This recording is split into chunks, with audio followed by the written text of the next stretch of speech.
ये मध्य प्रदेश के बुरहानपुर का नेपा नगर विधानसभा सीट है। विधानसभा सीट आदिवासी है। यहाँ पे कांग्रेस से गेंदूभाई चौहान है तो भाजपा से मंजू राजेंद्र दादू है। आपको बता दें मंजू राजेंद्र दादू एक बार विधायक रह चुके हैं, उनके पिताजी 2 बार विधायक रह चुके हैं।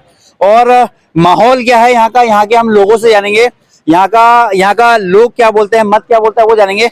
भैया क्या लगता है आपको, भाजपा या कांग्रेस? भाजपा जीतेगी भाई साहब।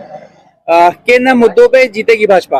भाजपा विकास के मुद्दों को लेकर जीतेगी। भाजपा ने विकास ही इतना किया है कि हर कोई चाहता है कि मैं भाजपा को वोट। प्रत्याशी कौन ज्यादा जमीनी स्तर पे है? वैसे तो प्रत्याशी देखा जाए तो भारतीय जनता पार्टी की जो हमारी प्रत्याशी है मंजू दीदी, तो पिछली बार चुनाव हारने के बाद भी सतत क्षेत्र में कंटिन्यू क्षेत्र में वो सक्रिय रही और जनता के सुख दुख में हमेशा खड़ी रही। आज उसी का प्रतिफल रहा कि उनको टिकट मिला और भारी मतों से मंजू दीदी विजयी होगी। माहौल बीजेपी का है बिल्कुल। भैया क्या स्थिति है दरियापुर की आपके? ठीक है, बीजेपी आई। बीजेपी कांग्रेस प्रत्याशी का प्रचार वसार हुआ कि नहीं? होता रहता है वो तो, लेकिन माहौल नहीं बना कुछ भी। माहौल आप बताइए भैया क्या स्थिति यहाँ की? यहाँ की बेहतर स्थिति है भारतीय जनता पार्टी की तरफ से। भारतीय जनता पार्टी ने जो विकास किया है वो इन्होंने कुछ भी किया नहीं है। इन्होंने सिर्फ लोगों को चूतिया बनाया है, बेवकूफ बनाया है, झूठे वादे करके। वादे तो पूरे झूठे ही झूठे। कांग्रेस प्रत्याशी और भाजपा प्रत्याशी में अगर वो करे अपन बैलेंस बनाए तो कौन भारी पड़ेगा? भारतीय जनता पार्टी का प्रत्याशी। 75% बीजेपी आगे है। अच्छा, ये दरियापुर में करीब कितनी वोटिंग होती है? 1600 के लगभग वोटिंग होती है। मतलब माहौल बीजेपी का है। भैया आप बताइए क्या फैक्टर है यहाँ पे दोनों प्रत्याशियों में? दोनों फैक्टर में यहाँ बीजेपी ने बहुत विकास किया। पिछले बार कांग्रेस की सरकार आई थी और उन्होंने एक सबसे बड़ा मुद्दा उठाया था कि भाई हम किसानों का कर्जा माफ करेंगे 2 लाख तक। और मैं स्वयं किसान हूँ, मैं डिफॉल्टर होगा। मैं 70,000 रुपए अभी सोसाइटी में ब्याज भरा है। और मैं वो 3 साल तक गुंज पानी इधर उधर से लाकर 70,000 रुपए पास से भरा। चूतिया बनाया, बेवकूफ बनाया लोगों को कि हम 2 लाख तक के ब्याज माफ करेंगे ना। अभी तक उन्होंने किया। मेरे को वो लेटर भी दिया, वो ये भी दिया ना।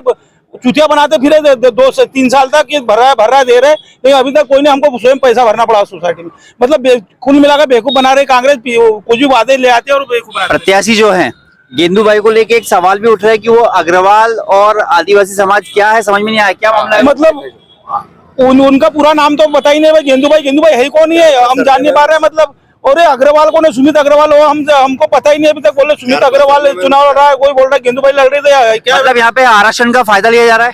बिल्कुल टोटल आरक्षण का दुरुपयोग उठाया। मतलब गेंदूभाई का कोई एक सरनेम समझ में नहीं आया? 4-5 सरनेम। जैसे एक तो जो हमने सुना है वो एक अग्रवाल भी लग रहा है, एक चौहान भी लग रहा है। वही ना, तो कार्यकर्ता कुछ मालूम नहीं क्या है वो तो। मतलब प्रत्याशी यहाँ पहुंचा कि नहीं पहुंचा उसको जानते हैं? नहीं, कोई जानता नहीं। प्रत्यक्ष हमारा उनका सामना हुआ ही नहीं। कितनी प्रतिशत वोटिंग है आप दोनों को बताना है, और कितना जनसंख्या यहाँ की? यहाँ की जनसंख्या 2500 है और वोटिंग यहाँ 1600-1700 होती है। 1600 में से कितने वोट आपको लगता है भाजपा कांग्रेस ले जाएगी? 1300 वोट भाजपा को जाएगा। 1300 वोट लगभग। मतलब ये जो गांव है तो गांव की पेटियां खुलेगी तो कहीं ना कहीं भाजपा और कमल यहाँ खिलता हुआ दिखाई देगा। काम किया है, बीजेपी ने इतना काम किया है, सरकार ने इतना काम किया है। रोडों में इतने गड्ढे थे, यहाँ खड़े रहे थे, बिजली खेतों में आती नहीं थी। और हमको वो कंडमसर लगा के 6 घंटे 2 फीस आती थी। वो कंडमसर लगा के 1 साल में 10-10 बार मोटर जल जाए, महीने के महीने मोटर जलना पड़ती थी। वो मोटर को सुधारने में, लगाने में इतना खर्चे हो जाते कि अब इधर वो क्या किसान लगते थे हमको। आज के 15-18 साल पहले बिजली का नामो निशान को लोग। ये नेपा नगर विधानसभा का दरियापुर है और दरियापुर में जो माहौल समझ में आ रहा है वो भाजपा के पक्ष में है, क्योंकि गेंदूभाई चौहान है तो कांग्रेस की प्रत्याशी, लेकिन उनको जानता पहचानता कोई नहीं है, क्योंकि ये लोग बता रहे हैं कि वो चौहान है या अग्रवाल है। अभी इसी में कंफ्यूजन है, तो ऐसे में भरोसा करे नहीं करे वो भी एक बड़ा सवाल है। बहरहाल जो भी हो, यहाँ का जो प्रत्याशी है वो भाजपा के पक्ष में है। हम और जो कमल है, ये कमल खिलने की बात कर रहे हैं, ये विकास जो भाजपा का विकास है उसकी बात कर रहे हैं। हमारी खबरों को देखने की लाइक करें, शेयर करें, सब्सक्राइब करें ताकि आपको लेटेस्ट खबर मिले। यदि खबर आप फेसबुक पे देखें तो उसको फॉलो करें। सुभाष गुजर के साथ संजय दुबे, बुरहानपुर। मंजू दीदी, मंजू दीदी, मंजू दीदी, भारतीय जनता पार्टी।